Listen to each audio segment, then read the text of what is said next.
What up, fam? In today's video, I'm going over my long-awaited race recap of the USATF Half Marathon National Championships 2021. It was back in December. Better late than never. Guys, if you haven't checked out the vlog, link up in the cards. Be sure to check it out and then come back to this video. In today's video, I'm going to talk about what went on the 2 days prior, which probably negatively affected my performance leading into the race, regardless of, I believe I had a good race. So guys, stay tuned through the whole video and smash that like button. Hit subscribe if you haven't already. And comment down below what you guys thought of the race itself, and do all those things. It really helps the video, tells the YouTube algorithm to push the video out, and I really do thank you guys for your continued support with engaging with the video. Alright, with that being said, let's talk about what happened the day I was supposed to leave. What? Supposed to leave? The race was on Sunday. I was going to fly into Savannah, Georgia on Friday. So my connection flight was actually at Chicago O'Hare. Flight got delayed into Savannah literally for like 8 hours, and they finally decided to cancel it, which sucked. Sat on my butt for 8 hours, ate airport food and tried to survive in there. But they comped us a hotel and gave us a shuttle to the hotel.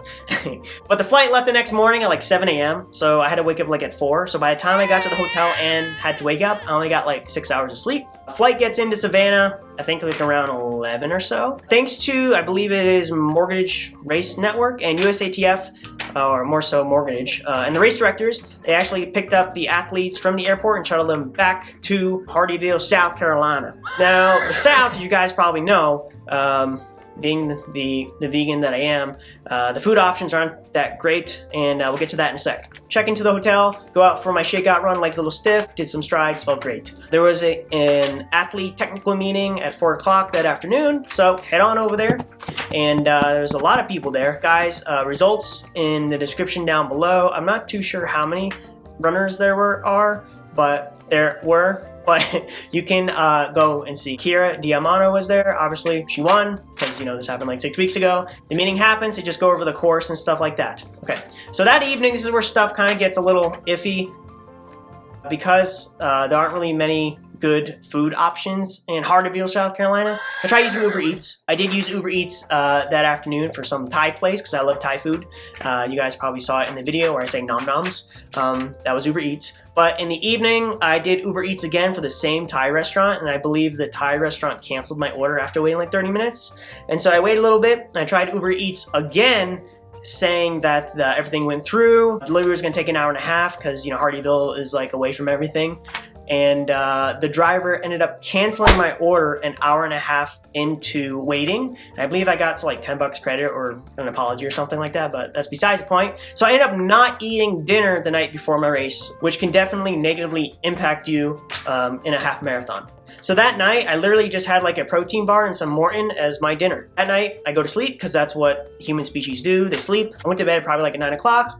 Woke up pretty early. I believe the race started at 7:30, 8 o'clock. For Hardeeville, South Carolina back in December, well, it was a little humid, a little hot, but not like too hot, but enough to affect your performance. Race morning, you walk outside. The cool thing about this race for the athletes, they had a charter bus and several vans to shuttle the athletes 6 miles to the course, which is still in Hardeeville, South Carolina. We had a police escort, which was kind of cool. I know someone commented and asked, but here's the answer in the video. To get us to the race as quick as possible and as safe as possible, I guess, at 7 o'clock in the morning on a Saturday. Felt like a bunch of football players. So we get there. We had our own hospitality tent with a bunch of water, porta potties, more than enough porta potties for the amount of people that were there, I believe. I did my warm up. And guys, this course, I believe, is pretty fast. It's flat. Good for spectating. They may have it again there next year, but it was 3 loops with the first mile kind of like being an out and a hairpin and then onto the main loop. So I head to the start, I do some strides. Now in this race, I believe there was only a community 5K before the half marathon. And this half marathon only had elite men, elite women, and sub-elite men and women. They started the elite women first, I think about 8 minutes from the elite men. With the elite men, they started behind them, the sub-elite, at the same time, I think at like 8 o'clock, I believe.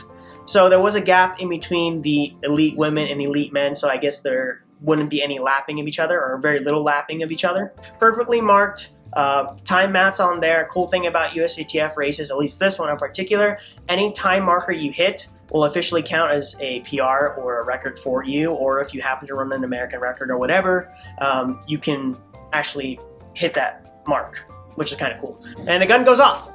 And I quickly find myself in a pack of maybe like 15, 20 guys as the, I believe, third chase pack from the leaders. We went through the first mile together in about 4:56.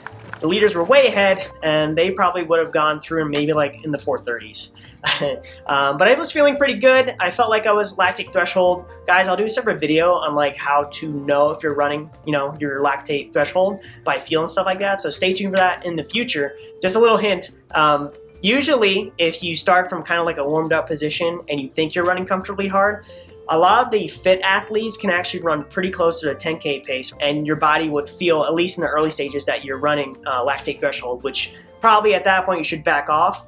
But when it comes to races like this being so stacked and moving so quick, you would probably want to stay with the group and not be in no man's land, because staying with the group actually lowers perceived exertion and makes things feel slightly easier. I hit mile 2 in 9:59. I hit 5K in 15:35. I hit 4 miles in 2014. I hit 5 miles in 25:30 in Hardeeville, South Carolina. I hit 10 kilometers in 31:41. I hit 15 kilometers in 48:15. I hit 10 miles in 51:52-ish. And those are all markers I can count as PRs if they would have happened to have been PRs for me. I think the 15K for me actually is technically a PR 48:15 officially at this point in time. There aren't too many 15Ks out there, but I am doing one soon. So about mile 9 to mile 10, I really started feeling it.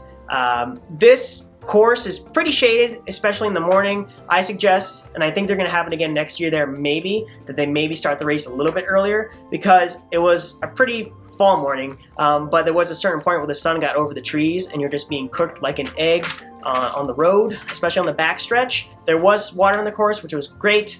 I just kind of used that water to splash myself, to try to lower my core body temperature the best I can, although it's very, very minimal at best. But about mile 9 to mile 10, I started feeling pretty weary. Maybe this is probably due to the fact that I did not fuel, obviously, the night before properly. I average about 5:11 per mile. Sorry, my kilometer folk over the pond. Till about mile 10, and then the last 3 miles, I think I hit like 5:30 or so. I was trying to go for under 1:08. Guys, make sure you have goals you want to hit. Make sure you have 3 goals so you don't leave your race bummed or disappointed or whatever. But my 3 goals for this race were either PR, run under 1:08, which is technically still a PR, or run in the 1:08s. And going into that last 3 miles, trying to get toasty out there within the toast of the sun, I just couldn't get toasty enough, but I got spicy. And you know, spicy jam is probably pretty good. Do they make that? And so I ran like 1:08:41 for my half marathon. Yeah, 18 seconds off my PR. And that was my first USATF National Championship. Thank you, Mortgage, Road Races, and USATF for giving me the privilege to compete. My entry time was a little on the cusp, but I did have an equivalent 10K performance to a sub 1:08 standard, which was the standard to get into the elite field at this championships. Guys, my next race is the Gate River Run 15K, which happens to be the USATF 15K National Championships. So I'm hoping to see some of you fam there. I don't know if I'll do a group run because I think it is a Saturday race, but I'm gonna get in on Thursday, and hopefully there will be any flight delays and better food options for me to eat and more time to nap. So if you guys like this video, make sure to smash that like button and yeah, comment, subscribe, and I'll catch you guys in the next one. Love you all. Peace.